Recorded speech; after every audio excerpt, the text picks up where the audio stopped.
Olaf Scholz is in Beijing this week in what is fast becoming a controversial trip. Scholz is the first Western leader to visit China since the pandemic began, and it comes amid pressure from within the EU to take a tougher stance on the country.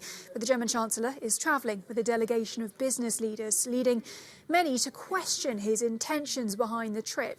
Well, joining me now is Jonas Plesner, Executive Director of the Alliance of Democracies Foundation. Great to have you with us, Jonas. Now, many countries in the EU, they are looking to wean themselves off dependence on countries like Russia, like China. Olaf Scholz instead is headed to Beijing with a delegation of business leaders. What's his aim here? Well, when you go with a business delegation, isn't your aim to make business? And that's precisely what I also criticize, the question about, is this too much business as usual? In particular, if you take Scholz literally, he's announced that he would do a Zeitenwende in German, a sort of tide shift in German foreign policy that would be less reliant on authoritarian links, particularly Russian gas, of course, has been what has brought that to the forefront after Russia's war of aggression against Ukraine. And therefore, this seems a little bit to sort of continue an autopilot policy with China rather than to sort of take a bold new step. I mean, it seems that reliance anyway for Germany is already there when it comes to import-export markets, for example, and reliance on Chinese goods. So I want to take things one step further then. Say, for example, we see China make moves on Taiwan. Where would that leave Germany when it is so reliant? What could it say in that situation when actually there is a lot to lose? There is. So any situation where you would have a conflict, be it over Taiwan, and for example, you could see a similar situation to with Ukraine, and you would have US maybe ask Europe to step up with sanctions on China. And that would, of course, be immensely difficult for Germany in particular, because these huge dependencies have been built with the Chinese economy.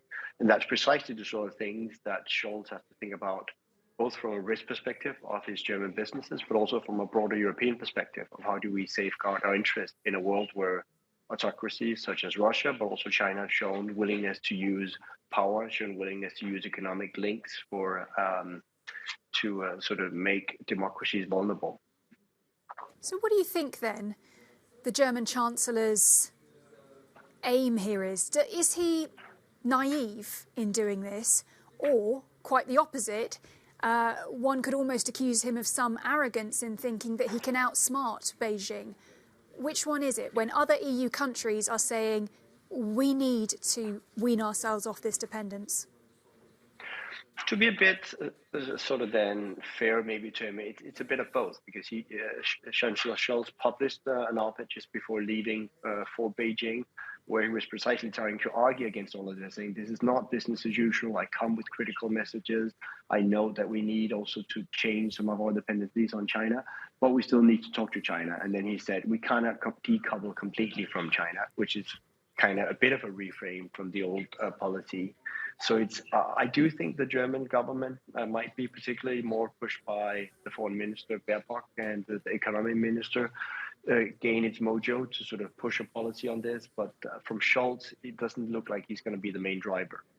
And he is the chancellor. Yes. One last question then. How do you think Germany's allies, the US, for example, the wider European Union feel watching this? Could there be room for frustration?